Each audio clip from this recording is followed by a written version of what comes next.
So this is Manincave from internethistorian also. It's also screen brightness.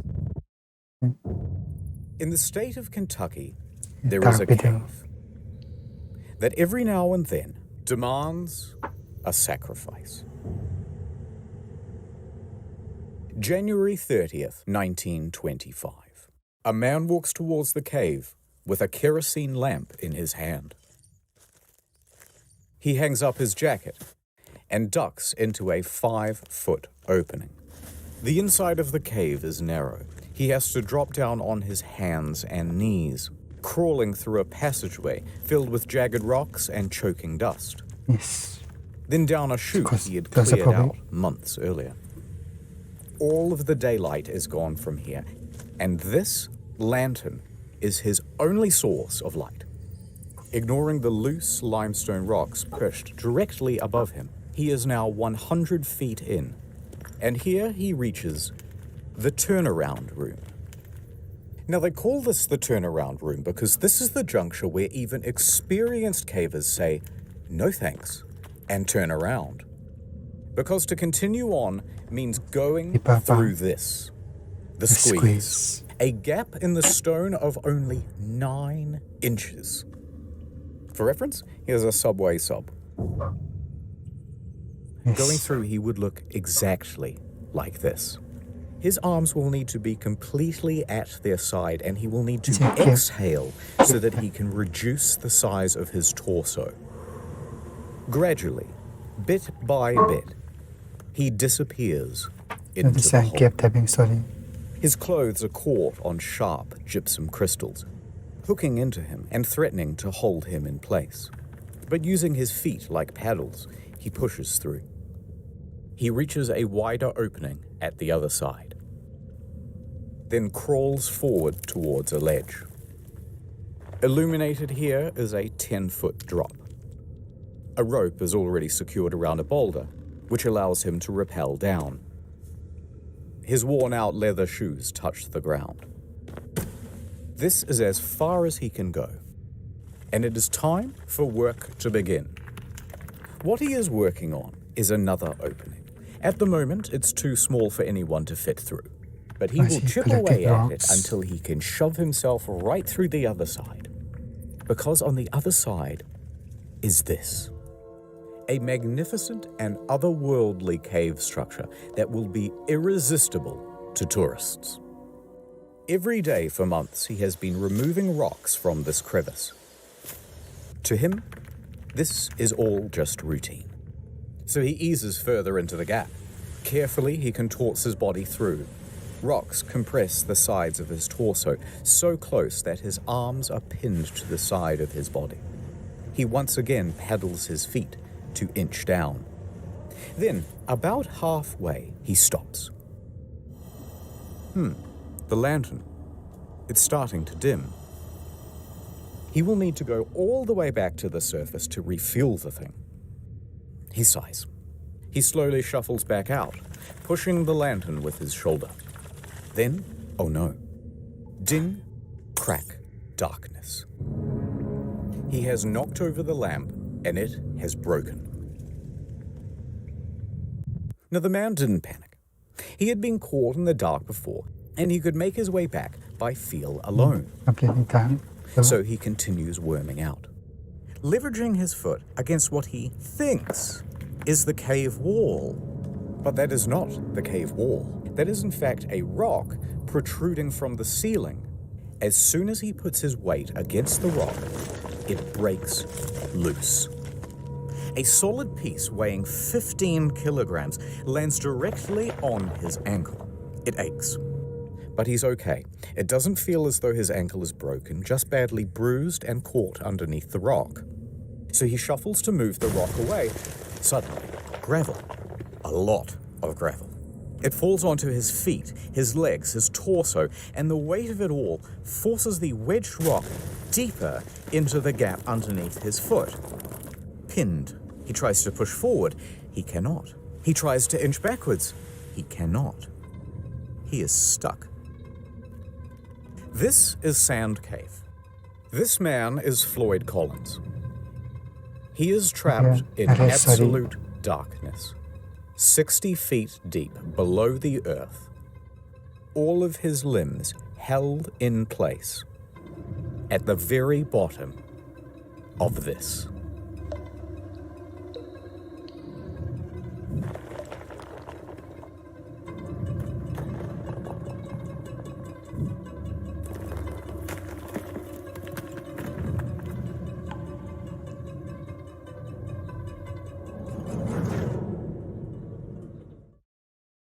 But before I tell you what happens next, ad time. Speaking of people trapped in a cave, World of Tanks.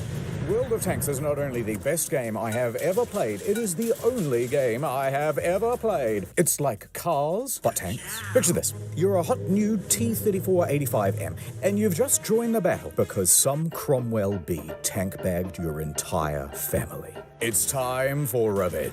You must use strategy. You must use stealth. You must use your wits to defeat your enemies. Use long range or short range. It's available on console, but I want you to get it on PC. Imagine a world war, but there are tanks involved this time. Yeah, now you get it. When you've seen as many messed up tanks as I have, you get a little cynical about the world. My God, I'm gonna be sick.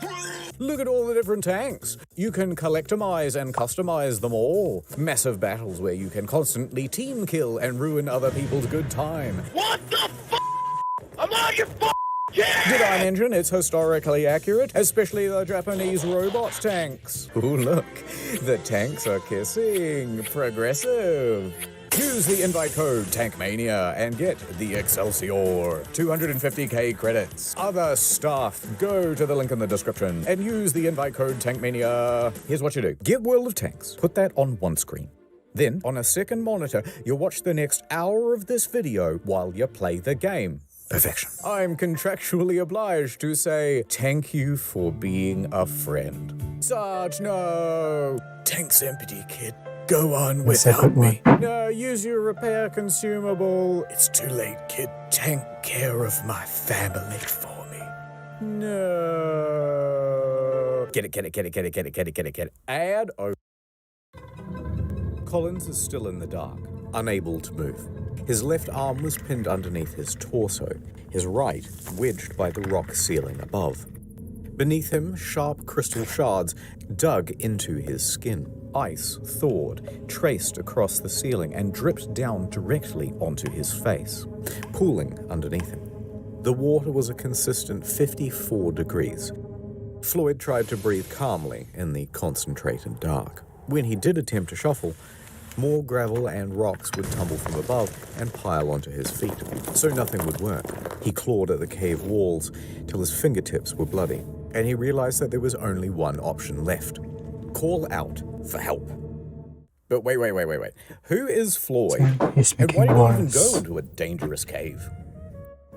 Floyd has been exploring the caves of Kentucky since he was merely 6 years old.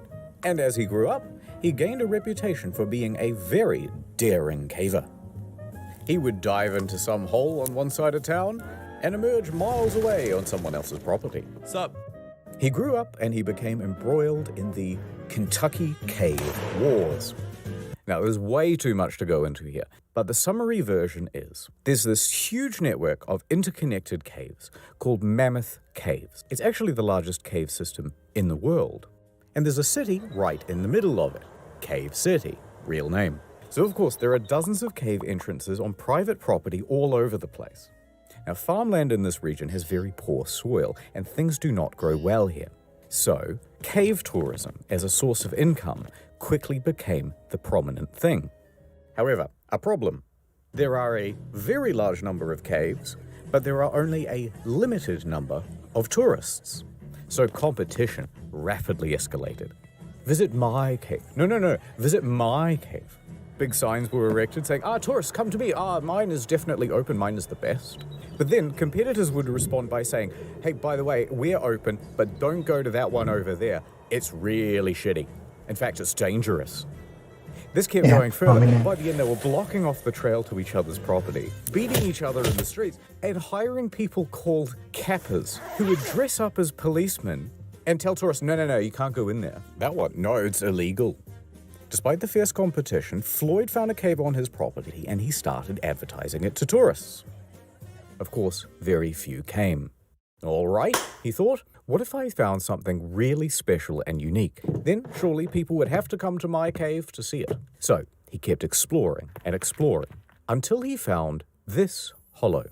It was filled with big gypsum crystals, and when you were in there, it felt like a completely alien world. But it was barely accessible. This small tunnel is the only way in. He would need to dig for months to open it up to tourists, but he knew he could do it. Back to the competition. They knew the value of this cave. They knew the potential, they wanted it for themselves, and they wanted Collins gone. One time, 5 of them just wandered onto Floyd's property and demanded he hand over the lease. When he refused, they just started beating the shit out of him. This only stopped when Floyd's brother, Homer, marched out with a shotgun and chased them all off. But Floyd was not deterred. He spent 12 hours a day, every day, for months, clearing gravel and stone, chipping away at that passage. He would open it up to tourists, make his cave an incredible attraction, and make his dreams come true. He did this all by himself. So there's Floyd in the dark, yelling out for help. He's at the start of a very tiring loop. Sleep, wake, yell. Sleep, wake, yell. Hours passed. His voice gave in. Arms tingled numb. Pain radiating up his ankle. Here he remained in the dark for the next 23 hours.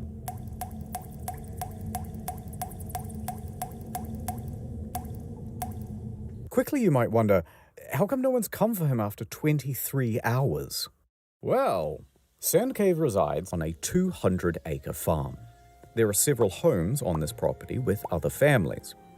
One of them, of course, is Colin's house, where Floyd's father, Lee, resides. Now, Lee and Floyd constantly get into fights about how to run things. Lee wants his son to concentrate on farming, and Floyd wants to concentrate on cave tourism. Arguments would often get heated. And Lee was also a bit of a drunk. It was doubtful that he would even notice if his son Floyd was missing. Also not helping things, Floyd regularly lodged at 2 other homes on the farm.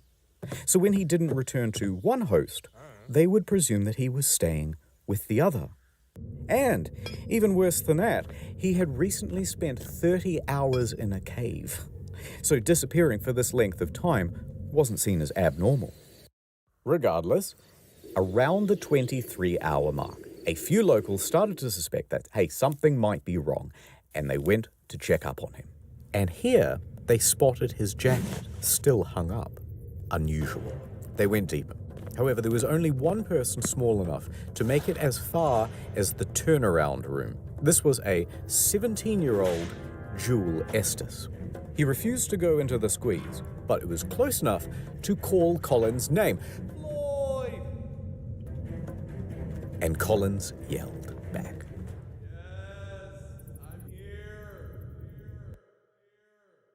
Estes emerges from the cave. Oh, okay, we know he's trapped, and we know where he is. So, locals started to gather outside. Out of my way, say a bunch of men who would each show up and take turns heading into the cave in an attempt to reach Collins. But once they reached the turnaround room, Nope. they would fail to reach him, emerging from the cave, soaked in mud and cursing. Out of my way, they would say as they were heading in the reverse direction. So a few more hours passed. Word would spread around town. Dozens of locals from Cave City started to gather outside. Floyd in the cave. Oh my God. Floyd in the cave. Over in Louisville, Floyd's 22-year-old brother, Homer, he gets a phone call. Hello? I see. My brother. He's trapped in a cave? I'm on my way. Homer jumps on a coach and makes his way to Floyd's cave. Homer struts up to the scene. Dozens of men are standing around outside. He ignores them all and marches right into the cavern, still wearing his city clothes.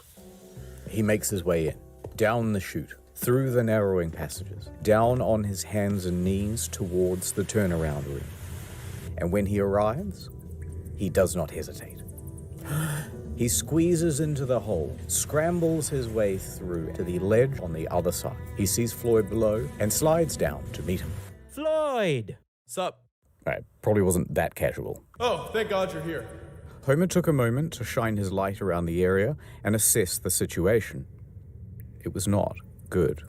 This rock formation is going to prove almost impossible to work around. All right, so let's have a look. Floyd is here. The rock is here, pinning his ankle. He's surrounded by rubble, and there's a pocket of gravel above him ready to fall. However, because this opening is so small, there are only two viable ways of reaching Floyd and that gravel. Option 1, the most obvious, feet first. But if you do this, you have to kind of squat, and your own torso obstructs access to the rubble. Otherwise, option 2, come down head first. That will give you better access, but you're trying to move hundreds of pounds of gravel upside down. Worse yet, there's barely an inch around Collins on either side, so good luck getting your arm down near Floyd's ankle to actually free him from the wedged rock. Homer calls back to the less daring rescuers standing behind him. Quickly, some food and drink. They send it through. He hand-feeds his brother a pint of coffee and a total of 9 sausage sandwiches. Feeling better? Much better. Then, Homer went to task. He began removing rocks and gravel, tiny scoop at a time, with the help of an old syrup can.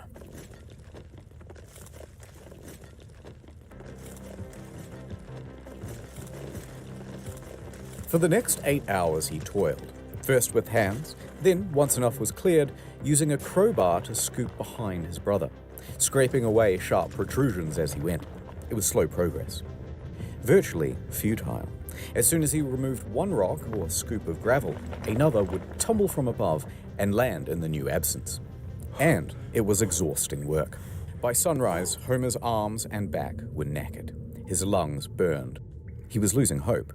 Homer emerged hours later, shivering violently, skin bruised from his fingertips, but the cave barely yielded at all.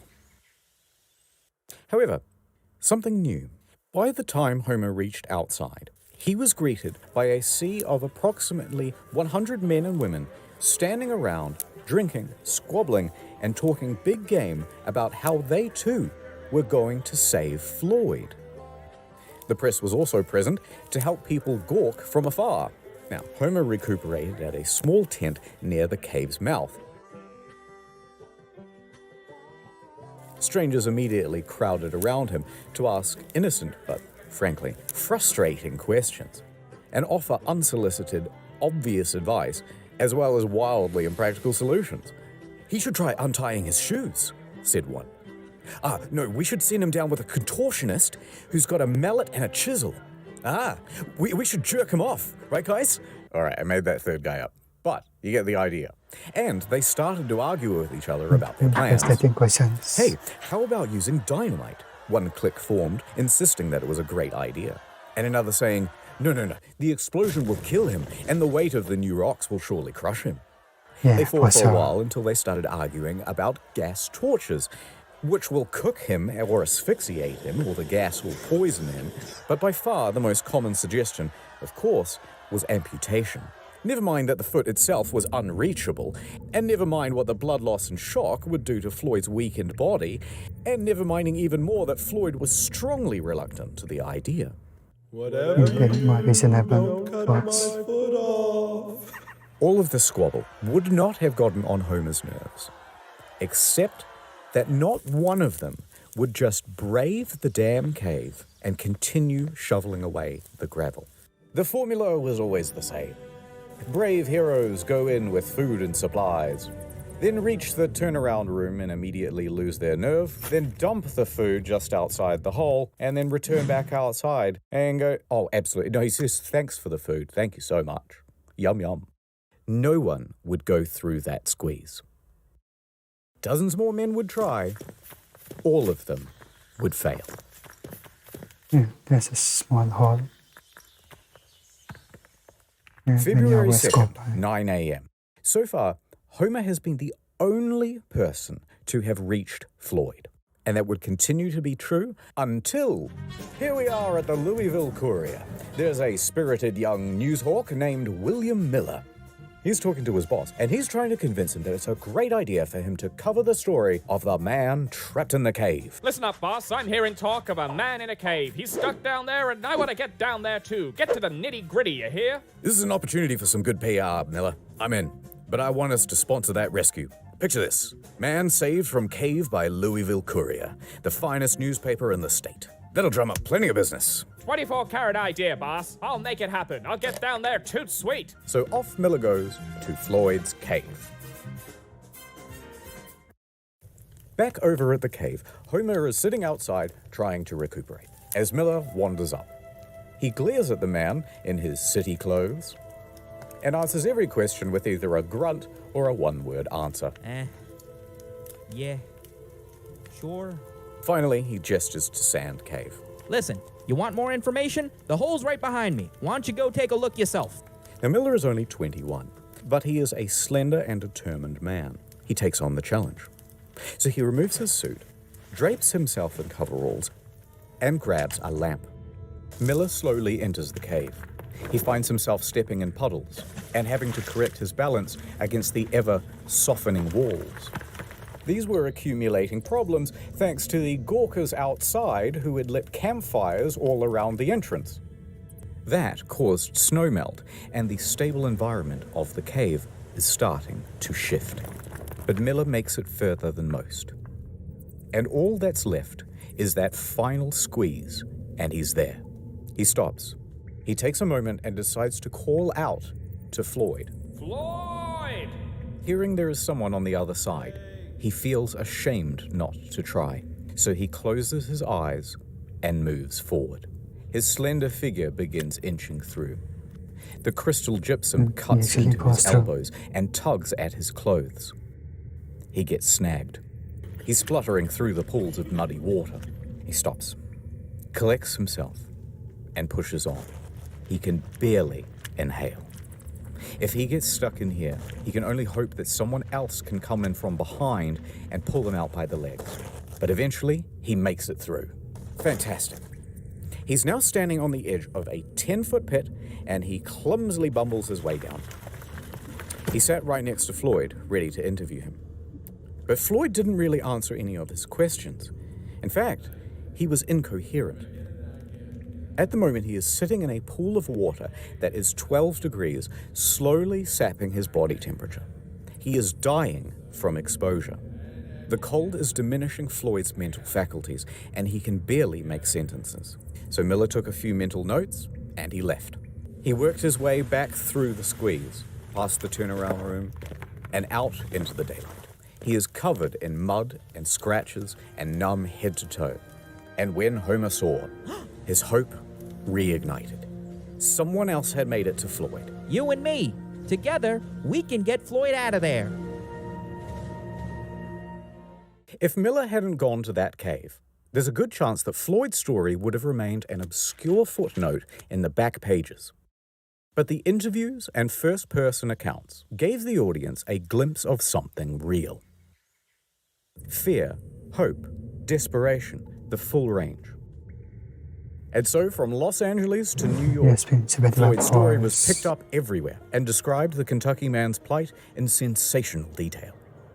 It was also the era when radio became a regular feature for regular Americans. Radio allowed something new, hourly updates, letting people get engrossed into the story. So, mostly thanks to Miller, the story of Floyd over the next week would grow and grow, seemingly frothing over into every aspect of American life. The press at large would be clamoring over each other for every little extra scrap of detail they could get about Floyd. And everybody wanted to know, will this man make it? Back outside the cave, someone new enters the scene. Lieutenant Robert Burden, a thin but strong 33-year-old Louisville firefighter. Like Miller, he was able to navigate the passages of the cave and brave the squeeze. Scratched up pretty good and drenched in cold, muddy water, he managed to get through. He grabbed the rope and confidently lowered himself to Floyd's position. It was not an optimistic sight. Floyd's condition was deteriorating. Well, we've got a heck of a problem here, but I think I can get you out with a rope. Floyd nods in approval. Go on. We might just pull your bloody leg off. Just pull my leg off then. Get me out of here. Burden returned to the surface and faced the crowd.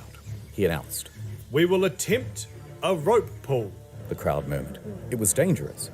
It would certainly break his foot and could altogether pull it off. If there are jagged rocks, you'll fill it, the poor man. Amongst the crowd, a doctor stepped forward. A rope pull could stretch his internal organs and cause them to rupture. You'll kill him. But Floyd is dying of exposure down there. The situation is becoming desperate. Burden put caution to the side. The time for strategy is over. Now we try brute force.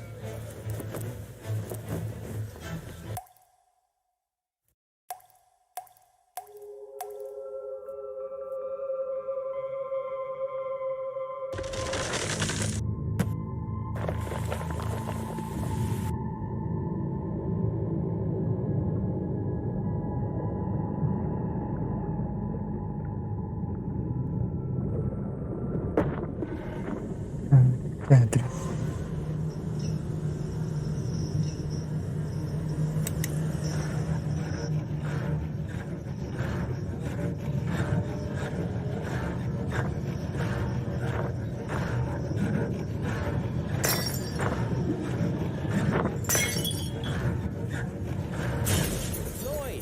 Floyd, we're here. We're gonna get you out of here.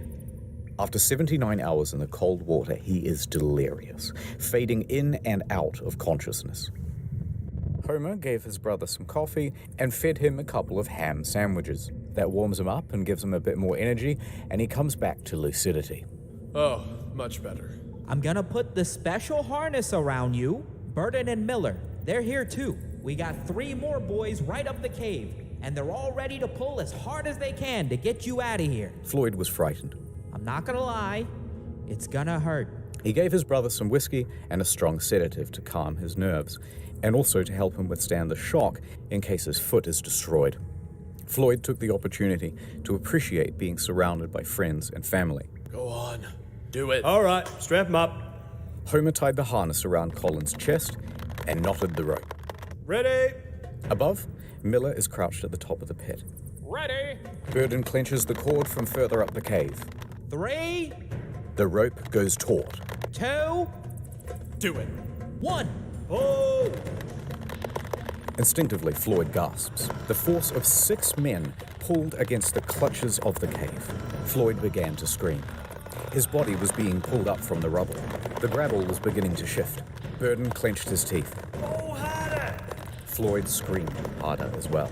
Now, Floyd was trapped in a supine position, but the direction of the rope caused an upwards force that wrenched him vertically. His torso was being compressed and bent against the ceiling of the trap.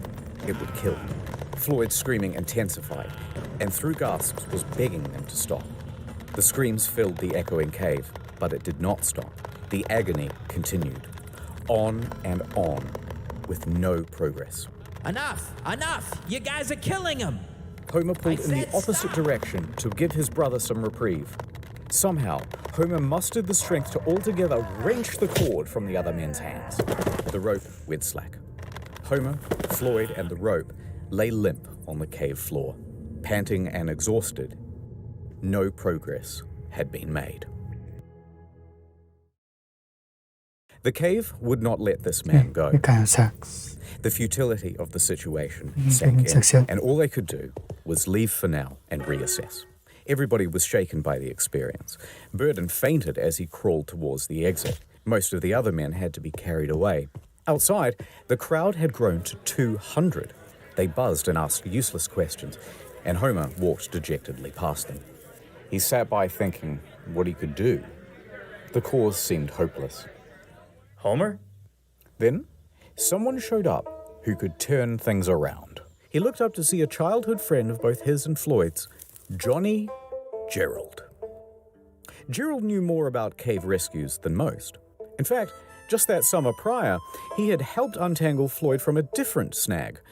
He was just the man for the job. All right, let me go see him. Well, look who it is. Floyd perked up immediately, Yay. thrilled to see Gerald. All right, let's see what we can do. Gerald jumped down. For the next 3 hours, Gerald went back to the original plan of prying away rocks. His stamina was good, and progress was surprisingly good as well. For several more hours, he continued, just moving stone after stone. New one would fall in his place, and he'd move that one too. By midnight, he had enough room to shift position and clear some of the gravel that was at each side of Floyd's body. Gerald would spend several more hours scooping. And it worked. For the first time, Floyd's torso was now available. Then his hips, his upper thigh. For the first time in over 90 hours, Floyd was able to wiggle his arms, his hips, and even that trapped right leg, though it was very painful to do. In that one session, Gerald managed to move a half-ton of rock, but there was still a lot more to go. And that rock by his foot was still holding him in place. By 2 a.m., Gerald was spent. He needed rest, and he was ready to head back outside.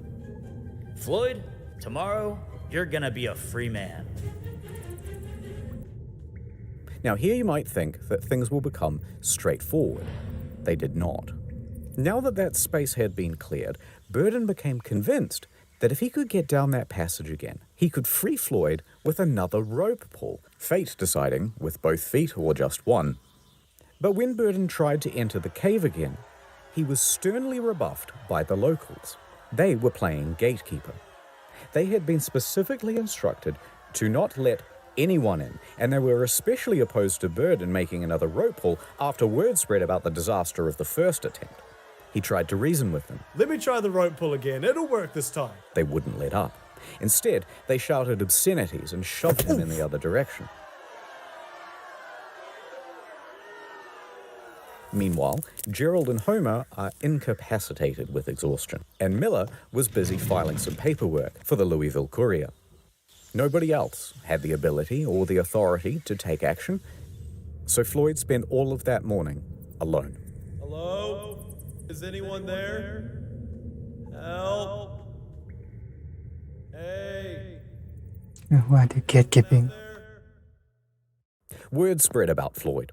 Miller's reporting had been picked up by the AP Newswire, and they distributed it amongst their hundreds of partnered newspapers. For Miller, it would be the biggest moment of his career. But he didn't stop to pay it mind. He spent the day hatching a rescue plan. Miller descended into the cave and set to work. When he entered, he found that the team before him had strung light bulbs all through the cavern, leading all the way down to Floyd. Very handy. A bulb was also put around Floyd's neck to keep him warm and make sure that he was never again left in the dark. Miller popped down to Floyd. Ah, Floyd, fancy seeing you here, buddy. Reusing that syrup tin, he started offloading gravel into buckets. Those buckets were then passed up and down the cavern. And so it went on for the next 2 hours.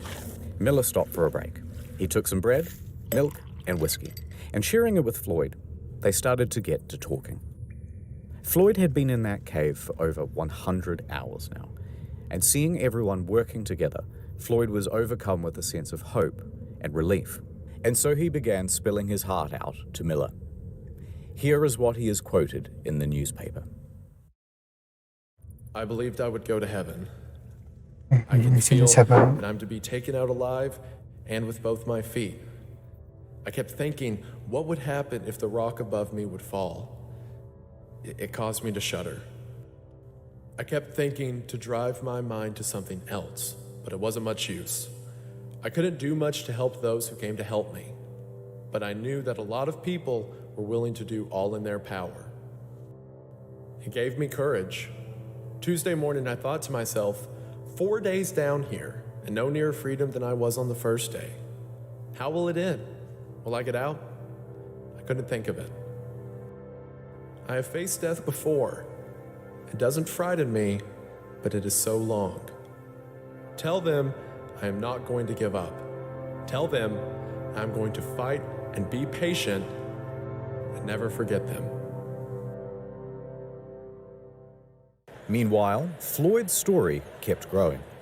Pedestrians would gather around corner store windows to read the latest bulletins. The press began using giant typefaces, commonly only reserved for declarations of war. Churches in all of the nearby counties were holding services for Floyd. Theaters even interrupted their shows to update the audience. Now, at the time, President Coolidge was in charge, and his Secretary of Commerce was a geologist, Herbert Hoover. Now, Mr. Hoover followed the story very closely, and so it was likely that the president did too. Even Congress paused session to ask about the latest news from Sand Cave. By the end, the Floyd Collins incident would explode into the third largest non-political story between World War I and World War II. All of this excitement brought an inundation of people to Cave City. Old population, 690. Yawn. New population, 10,000. Hotels ran out of food. Residents turned their homes into makeshift hotels, charging sizable premiums to let people nap in their bathtubs. The banks quickly ran out of on-hand cash. 4,500 automobiles impatiently sat, backed up for 2 miles from 20 different states to drive onto the Collins farm and turn their pristine green pastures into swampy parking lots. Deep below all those tourists, there's Miller, trying to free Floyd. All right, a little bit of setup. Floyd, Miller, some remaining rubble, rock. For anyone to lift the rock by hand would be impossible because Floyd's body obstructs the hole. Miller grabs a crowbar and shoves it through the gap. Now he's going to lever it off Floyd's foot. Cool.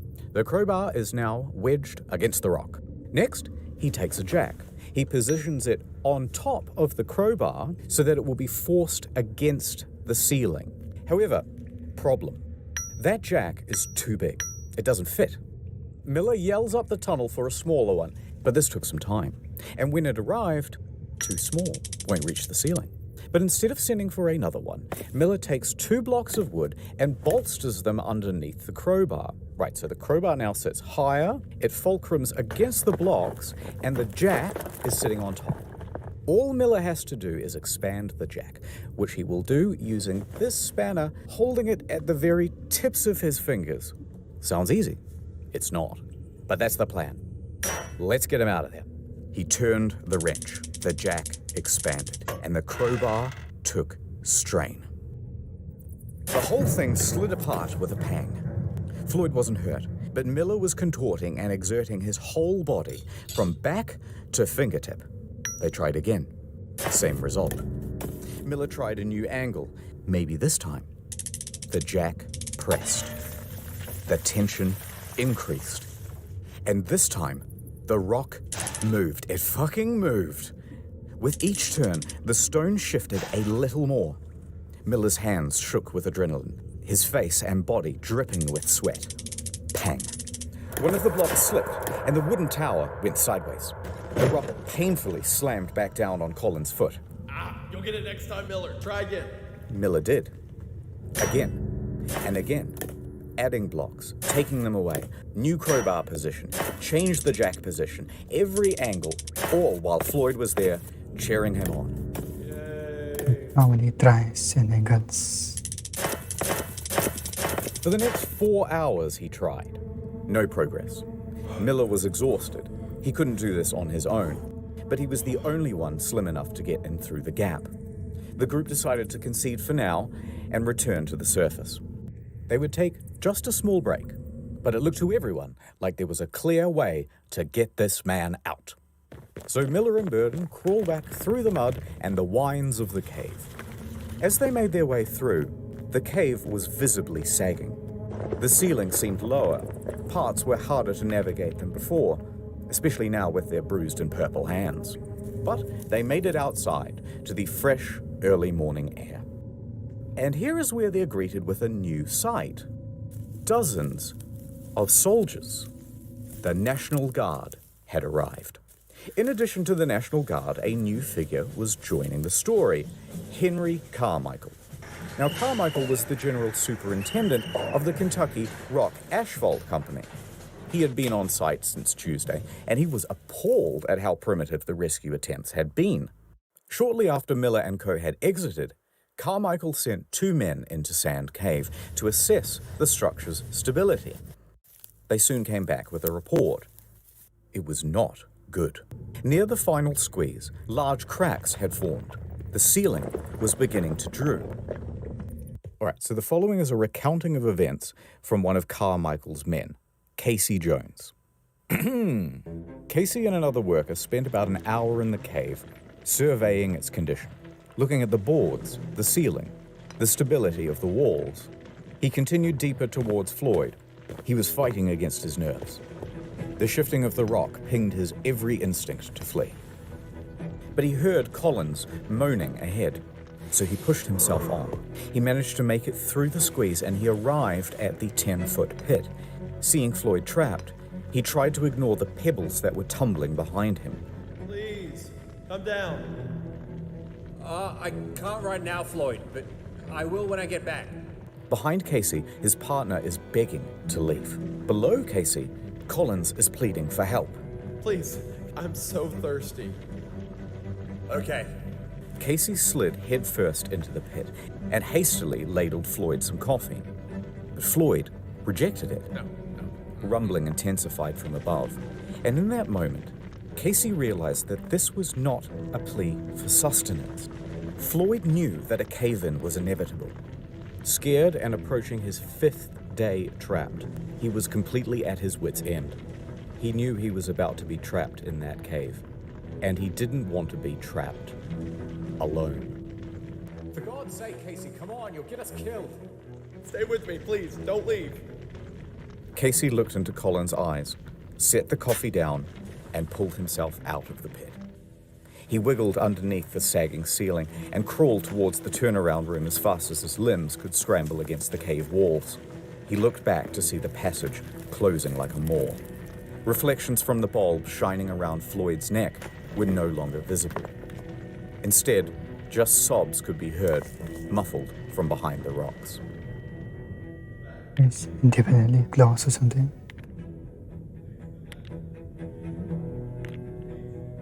Yes, we'll see. Miller and Burden awoke in the late morning, confident that today would be the day that they saved Floyd.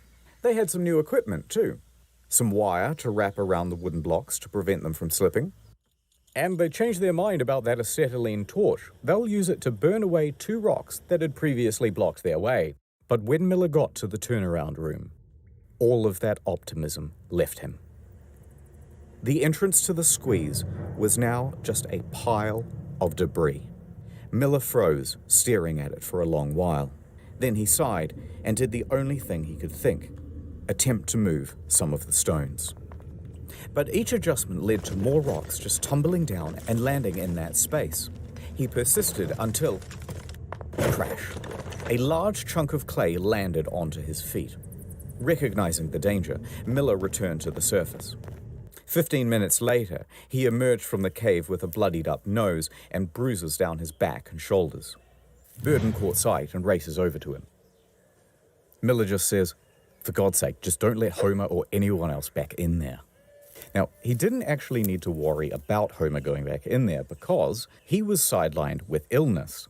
But he did, however, need to worry about Gerald, because he was furious. Gerald had warned everyone that putting dozens of people in Sand Cave would cause a collapse. It certainly did. The rest of that day would be wasted, as men threw blame around and screamed at each other about how to handle the cave-in. And Floyd spent the rest of that day alone.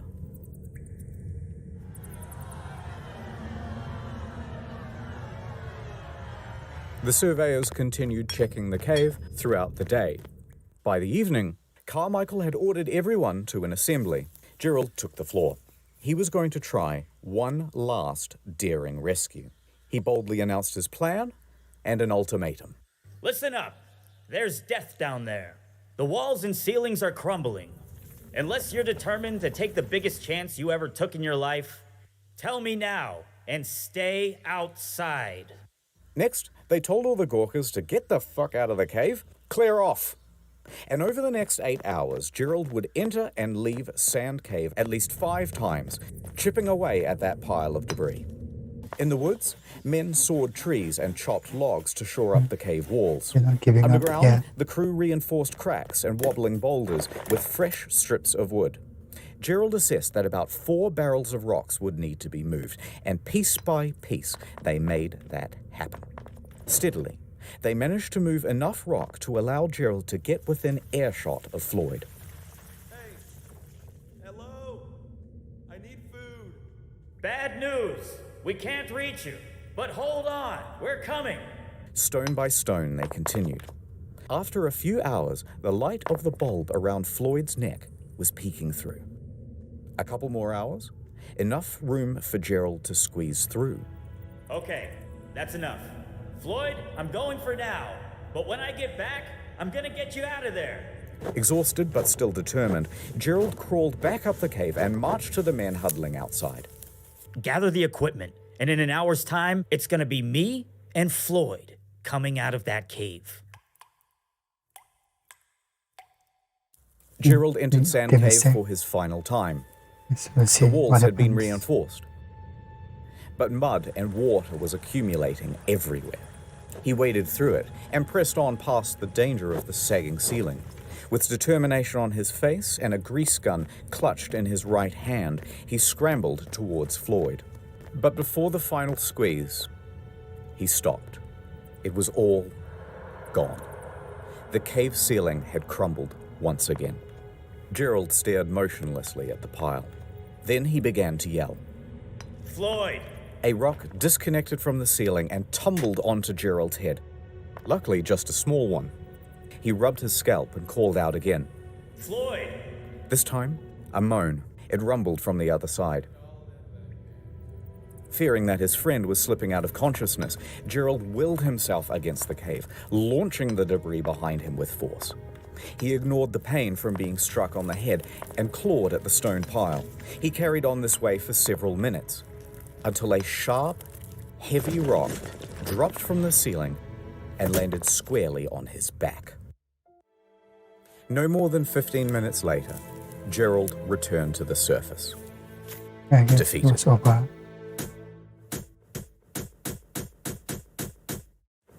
Only after the cave-ins did they start to think about all of the things that they could have done. Wait, why didn't we rig a portable telephone line? That would have been incredibly simple here in 1925. Yeah, why have we been running in and out to deliver updates? Why didn't we give him an AM radio? He could have had something to listen to and receive messages of support from the public. Wait, why don't we rig up a tarpaulin so we could lift his torso up so he wouldn't be slowly dying of exposure? Oh God, why didn't we run a feeding tube? That's also a technology we have in 1925. All too late. Now what? The one route to get to Floyd is closed forever. That meant 2 options. Number 1, capitulation. Surrender him to the cave. Or number 2, dig down from directly above Floyd. Now, the prospect of digging from above seemed almost fanciful. At least, it did in the beginning. But luckily, they had some help. Owing to Miller's reporting, Floyd had become practically the most famous person in the country. The rescue had become a high priority for the governor of Kentucky. Lieutenant General Denhart enters the scene. He's been updated on the situation, and following shortly behind him is a small army of miners and engineers. He declared to the despondent crowd, "Gentlemen, I am here on behalf of the governor. The purse strings of Kentucky are open. Take this blank check and bring that man out alive." Floyd, in that cold, wet confine, could not have imagined the scale of the operation that was going on 55 feet above him. Authorities assumed control of Colin's rescue. Denhart gave Henry Carmichael the lead to dig, and Carmichael raced to get to work. He enlisted his employees, his fleet of expensive high-tech machinery. Professional groups were brought in from all across the state. Local townspeople were mostly excluded, and for the first time since Collins had been trapped, Work was now about to go ahead in a systematic manner. Everyone knew the plan. Everyone had something to do, and everyone was working fast. But just as hopes were rising, they were once again dashed against the rocks. They had all of this state-of-the-art machinery shipped in and assembled by the engineers and rearing to go, and it was all worthless. See, the problem is the cave drew air into it. These diesel-powered engines pumped out enormous volumes of choking exhaust. Within a day's operation, the cave would be filled with carbon monoxide and Floyd would be dead from asphyxiation. Just as quickly as solutions would arise, the cave would parry them away. It refused to let this man go. So engineers and miners had wasted hours assembling everything, only to realize that they had to pack it all up and cart it away.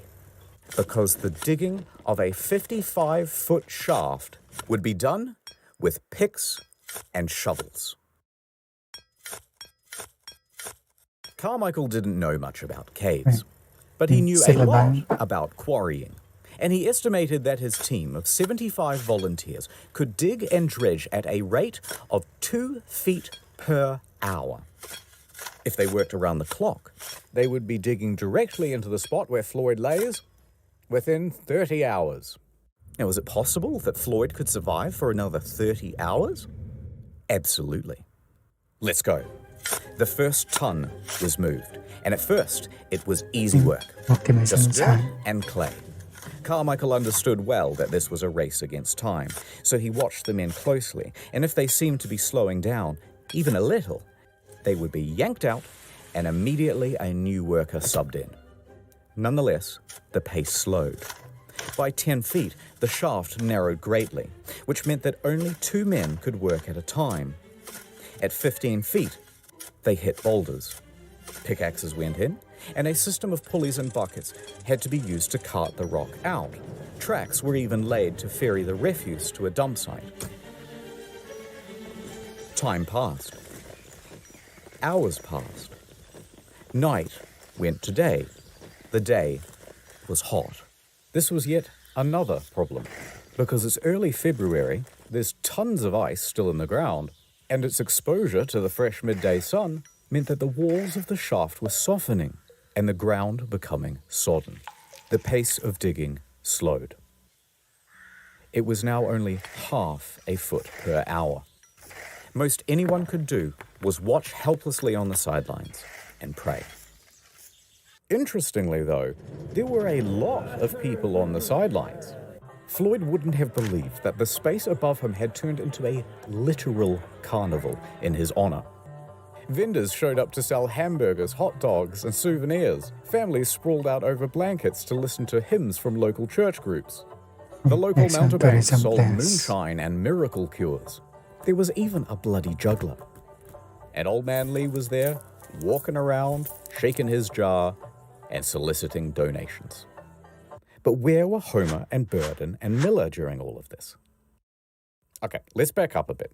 People did not properly understand exactly how Floyd was trapped, and the news didn't help much either. So the obvious question started to arise.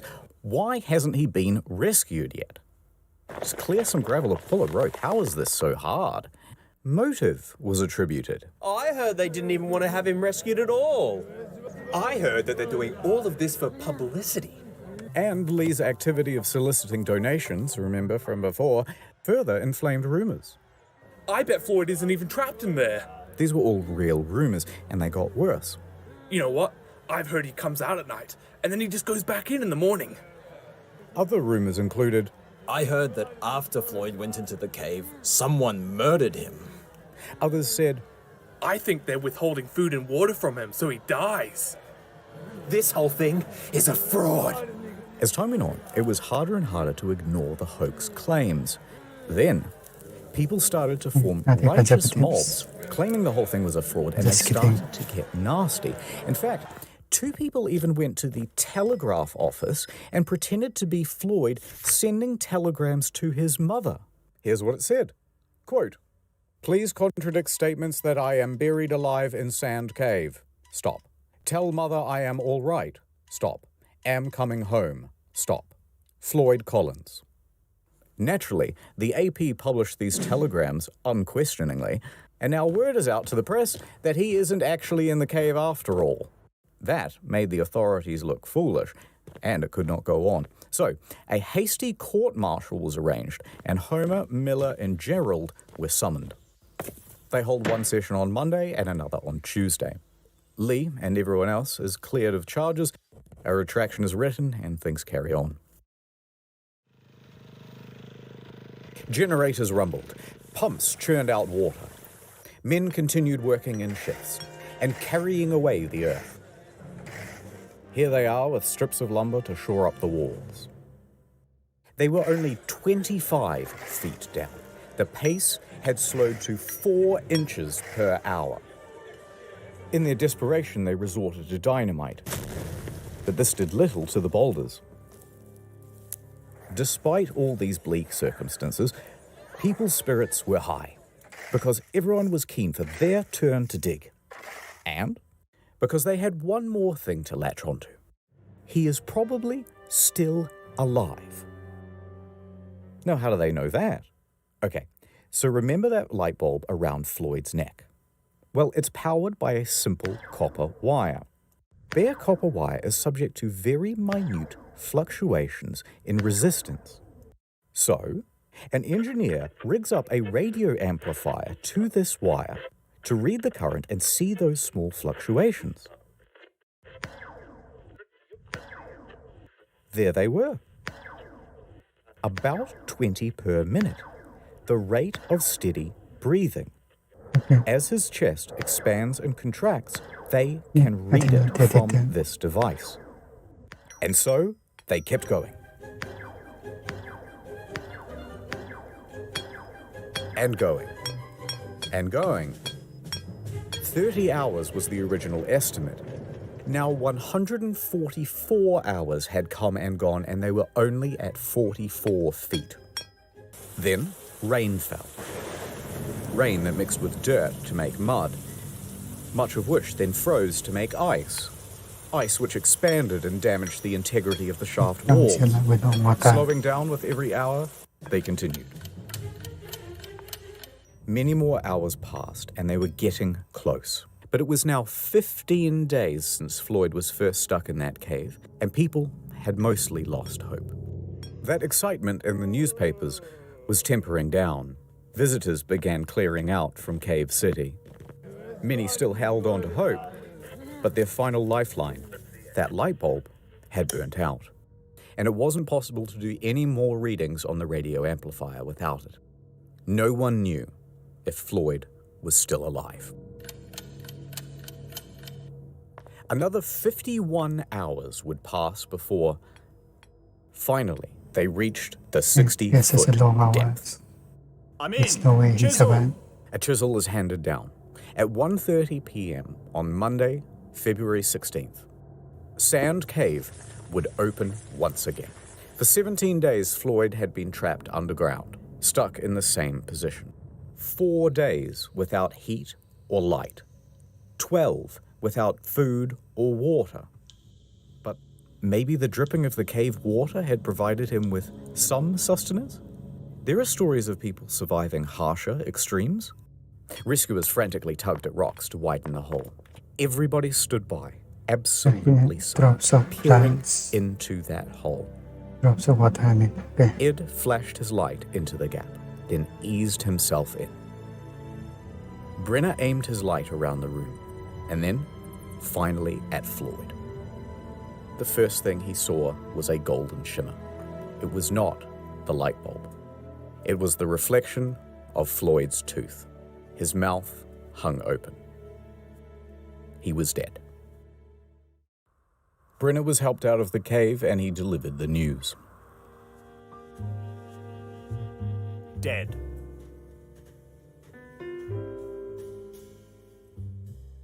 A coroner would later state that Floyd succumbed to exposure, and that they had missed him by just 3 days, about the same time that the light bulb had gone out.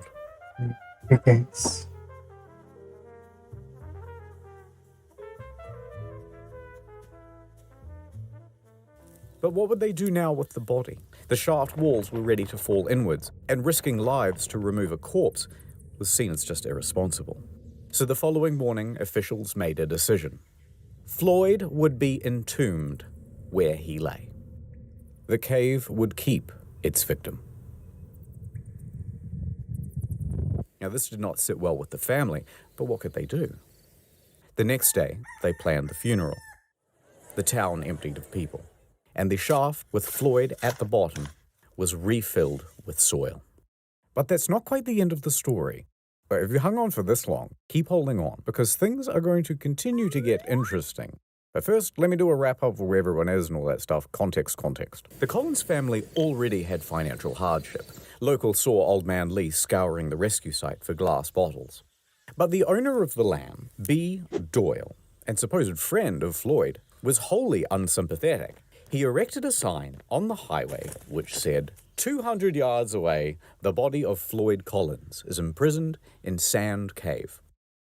Then he began charging tourists 50 cents apiece for the opportunity to gander into the hole.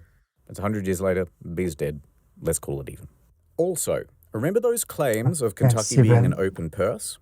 Well, the state reneged on the deal. They refused to pay many of the rescuers, and most of them went home without any compensation. Some of them did make some money out of the situation, though. They lucked into vaudeville gigs and roamed the country, giving their first-person account. Miller, however, received an astonishing offer, a $50,000 contract from the Chautauqua Lecture Circuit, equivalent to the better part of $1 million in today's money.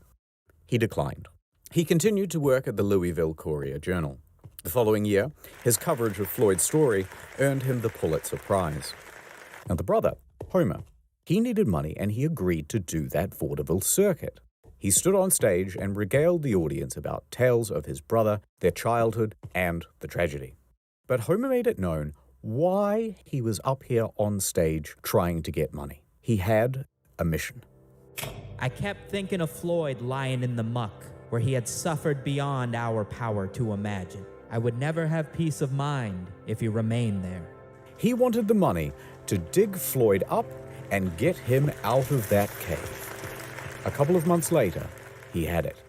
All right, so back to Floyd. April 17th, 1925. 7 miners showed up to the scene. They began to dig. Within a week, they had arrived at Floyd. And this time, they approached from the other side of the rock formation. That way, they could remove the rock pinning Floyd's leg.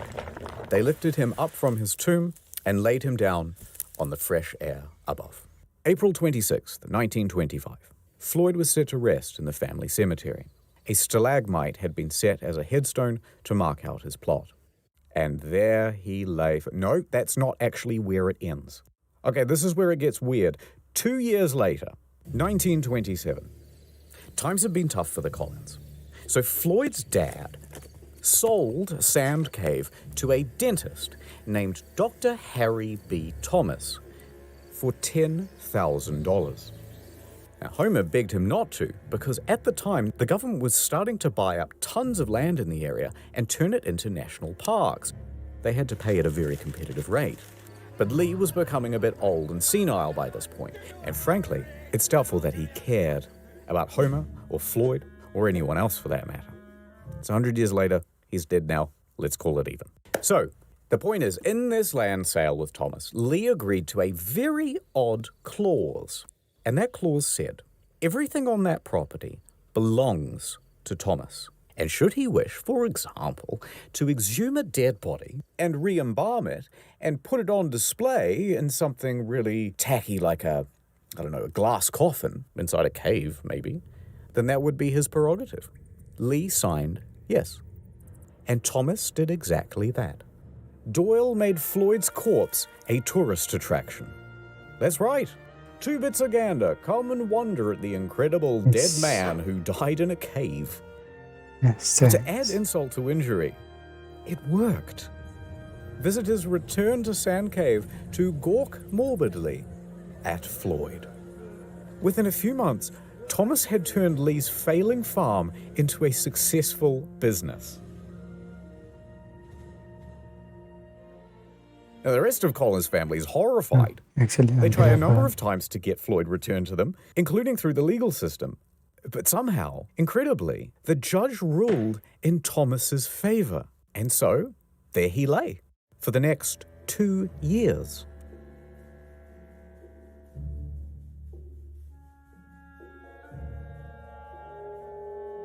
The cave was not done with Floyd. Until someone hatched a plan. 2 years later, it's midnight, outside Sand Cave. Footsteps can be heard rustling through the brush. Now, we don't know who these two men are, but we know why they are Okay, here. fantastic. To rob a grave. They sneak inside and clamber over the rocks in the darkness. Reaching Floyd's casket, they undo the latch and throw open the lid. There is his shriveled body. They throw him in a gunny sack and they race off into the night. For 800 yards they carry dear Floyd like a couple of sweaty Santas about to deliver a really terrible Christmas present. Panting, out of breath, knowing that they're going to get caught any minute, they reach the Kentucky Green River hillside.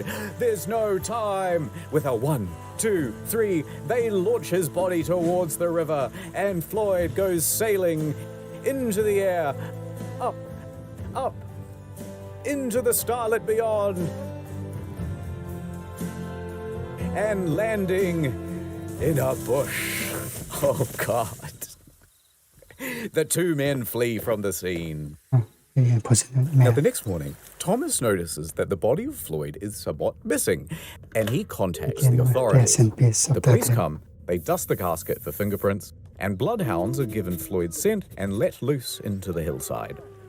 A few hours later, they manage to find him, a tangled up mess near the river, but this time with a leg missing, that same one that was trapped under the rock. So, despite his protest, it had been amputated. Neither the leg nor the culprits were ever found.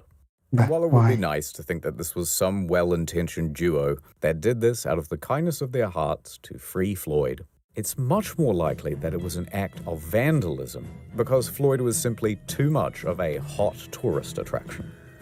The following day, Floyd was cast back into the cave, back into his box, and it was covered by a metal lid, surrounded by a metal chain, and locked with a padlock.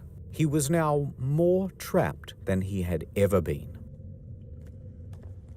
This cave had spun fate once again to make sure that its victim would never leave. And so, time passed. Floyd's body would continue to decay.